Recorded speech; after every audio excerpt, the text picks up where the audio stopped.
খবৰলৈ মঙলবাৰে দেশত অনুষ্ঠিত হ'ব তৃতীয় পৰ্যায়ৰ লোকসভা নিৰ্বাচন দেশৰ 13খন ৰাজ্যত অনুষ্ঠিত হ'ব এই নিৰ্বাচন 1352 গৰাকী প্ৰাৰ্থীৰ ভিতৰত মহিলা প্ৰাৰ্থীৰ সংখ্যা হৈছে 123 গৰাকী আনহাতে 639 গৰাকী প্ৰাৰ্থীৰ শিক্ষাগত অৰ্হতা হৈছে পঞ্চম মান শ্ৰেণীৰ পৰা দ্বাদশ শ্ৰেণীলৈ এই বিষয় সন্দৰ্ভত জনাই যাম সবিশেষ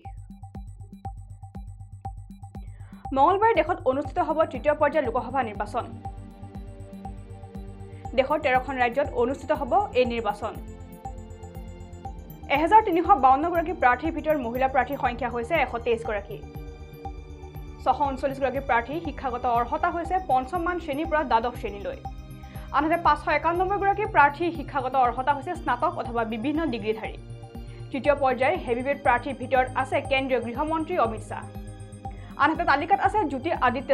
সিন্ধিয়া প্ৰাক্তন মধ্যপ্ৰদেশৰ প্ৰাক্তন মুখ্যমন্ত্ৰী শিৱৰাজ সিং চৌহান আৰু আমি যেহেতু জানাইছো যে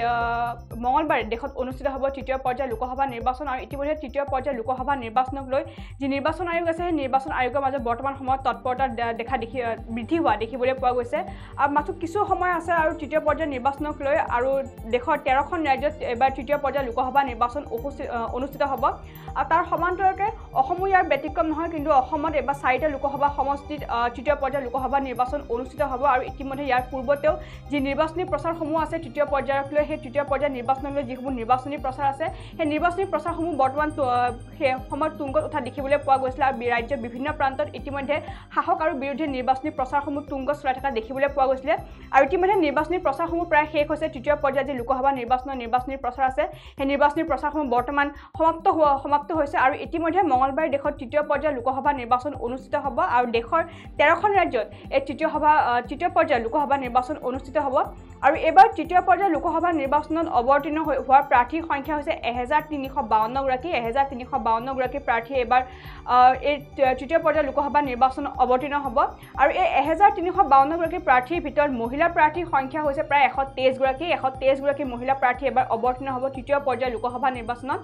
আনহাতে ইয়াৰে ভিতৰত 639 গৰাকী প্ৰাৰ্থী শিক্ষাগত অৰ্হতা হৈছে পঞ্চম মান শ্ৰেণীৰ পৰা দ্বাদশ শ্ৰেণীলৈ অৰ্থাৎ যিকেইগৰাকী প্ৰাৰ্থী অৰ্থাৎ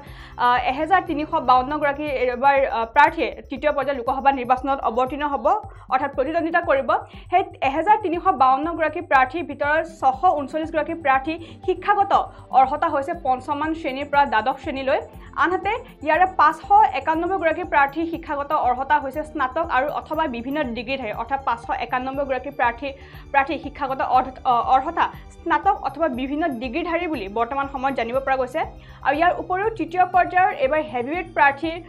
এবাৰ প্ৰতিদ্বন্দ্বিতা আগবঢ়াইছে এবাৰ তৃতীয় পৰ্যায়ৰ লোকসভা নিৰ্বাচনত আৰু তৃতীয় পৰ্যায়ৰ হেভিৱেট প্ৰাৰ্থীৰ ভিতৰত আছে কেন্দ্ৰীয় গৃহমন্ত্ৰী অমিত শাহ আনহাতে তালিকাত আছে জ্যোতি আদিত্য সিন্ধিয়া আৰু মধ্যপ্ৰদেশৰ প্ৰাক্তন মুখ্যমন্ত্ৰী শিৱৰাজ সিং চৌহানো এবাৰ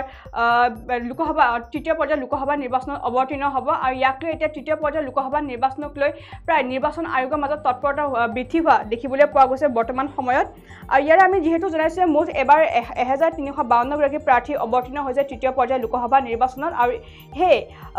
1352 গৰাকী প্ৰাৰ্থীৰ ভিতৰত মহিলা প্ৰাৰ্থীৰ সংখ্যা হৈছে প্ৰায় 123 গৰাকী অৰ্থাৎ 9% আৰু এই 1352 গৰাকী প্ৰাৰ্থীৰ ভিতৰত 639 গৰাকী প্ৰাৰ্থীৰ শিক্ষাগত অৰ্হতা হৈছে পঞ্চম মান শ্ৰেণীৰ পৰা দ্বাদশ শ্ৰেণীৰ ভিতৰত